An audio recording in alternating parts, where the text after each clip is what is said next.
Cześć, witam was wszystkich w kolejnym odcinku ciekawostek. Jest to już 6. odcinek, a po nagraniu pierwszego nie myślałem nawet, że powstanie drugi. Jednak dzięki wam i waszej pomocy możemy zobaczyć kolejne ciekawostki z Gotika. Z góry dziękuję wszystkim, którzy pisali maile i komentarze. Dziękuję również z osobna Siwarkowi za pracę włożoną w wyszukiwanie kolejnych ciekawostek. No cóż, zaczynajmy odcinek. Zacznijmy od porównania sobie rzeczy ze starego dema względem pełnej wersji.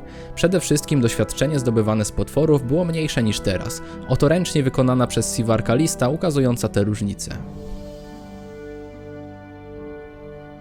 Demo różni się także statystykami NPC. Dla przykładu Gorhanis posiada tylko 45 punktów siły zamiast 70.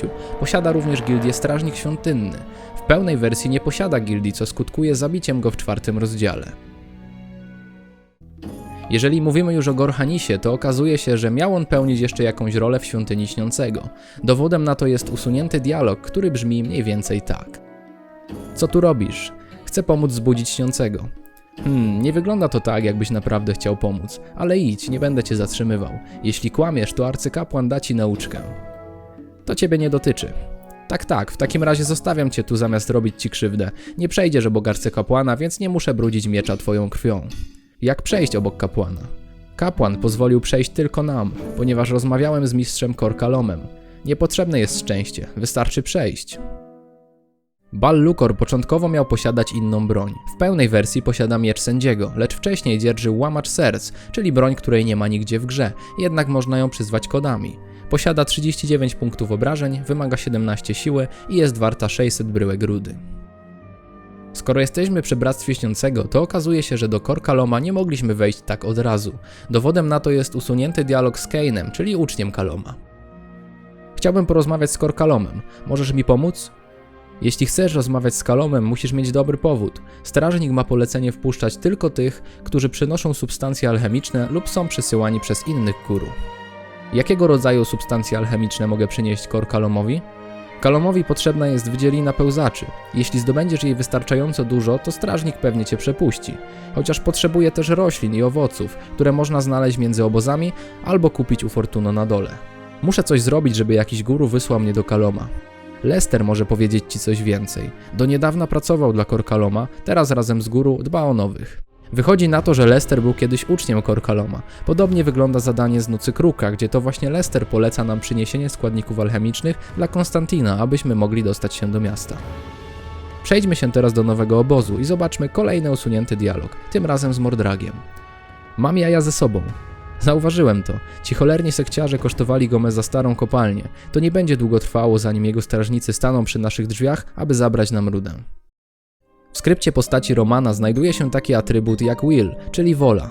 Być może magia Śniącego miała się opierać o siłę woli, co miałoby sens, ponieważ są to czary wpływające bezpośrednio na przeciwnika. Wróćmy się na chwilę do starych zwiastunów Gotika 1.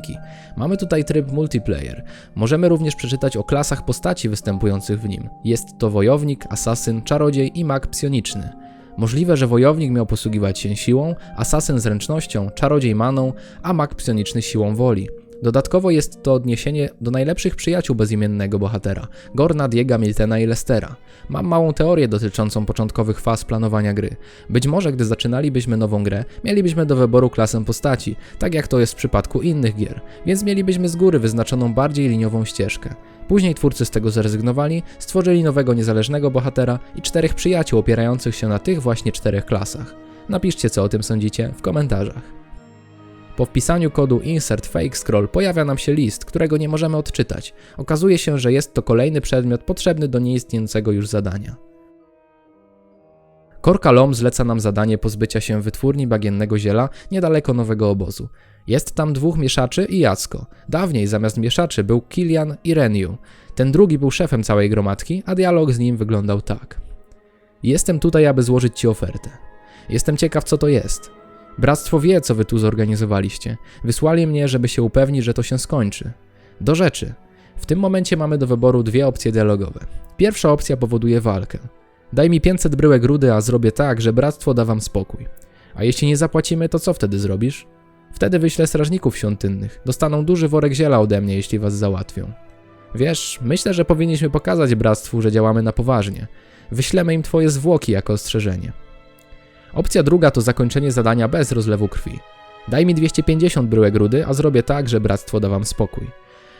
Dobra, uzgodnione, ale jeśli spróbujesz mnie oszukać, to lepiej, żebyśmy cię następnym razem nie spotkali.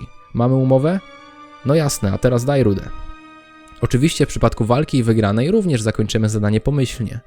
Co teraz powiesz, ty słabeuszu? W porządku, człowieku, wygrałeś. Skończyliśmy z tym. Ziele jest twoje.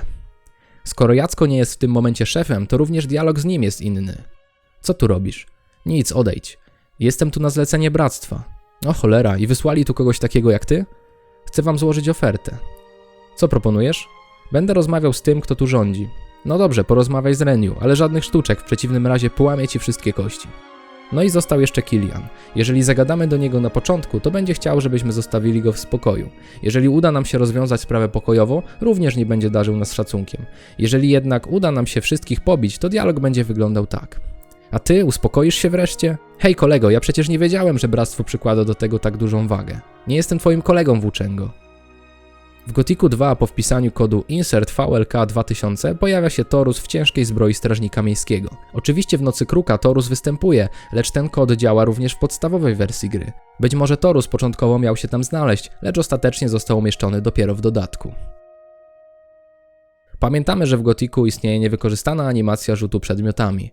W poradniku przejścia wczesnej wersji Gothica dla recenzentów można przeczytać, że zamiast zabijać pierwszego napotkanego ścierwojada na początku gry, można było rzucić jabłkiem, aby odwrócić jego uwagę i przejść bezpiecznie dalej.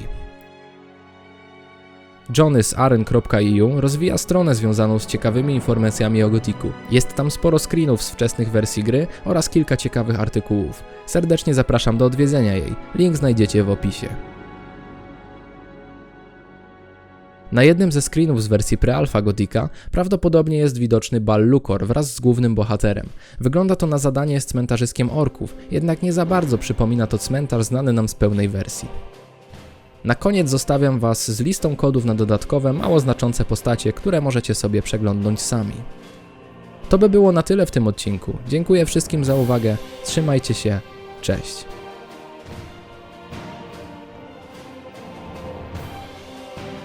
No, macie tu jeszcze taki bonus. Najlepsza ciekawostka, jaką do tej pory widziałem. Przesłał ją Kameleon. Archie, mam dla ciebie ciekawostkę, która polega na jak najtańszym kupieniu ubrania u Lobarta. Standardowa cena ubrania to 70 sztuk złota, a najniższa, jaką można osiągnąć, to 30 sztuk złota. Niżej się nie da. Aby Lobart obniżył nam cenę, musimy dać wino 3 wina, aby powiedział Lobartowi, że dobry z nas pracownik, zabić bandytów, zebrać rzepę z pola, dać Hildzie nową patelnię, razem 4 zadania. Wykonanie pojedynczego zadania obniża cenę o 10 sztuk złota. I tak wolałem ukraść, lol.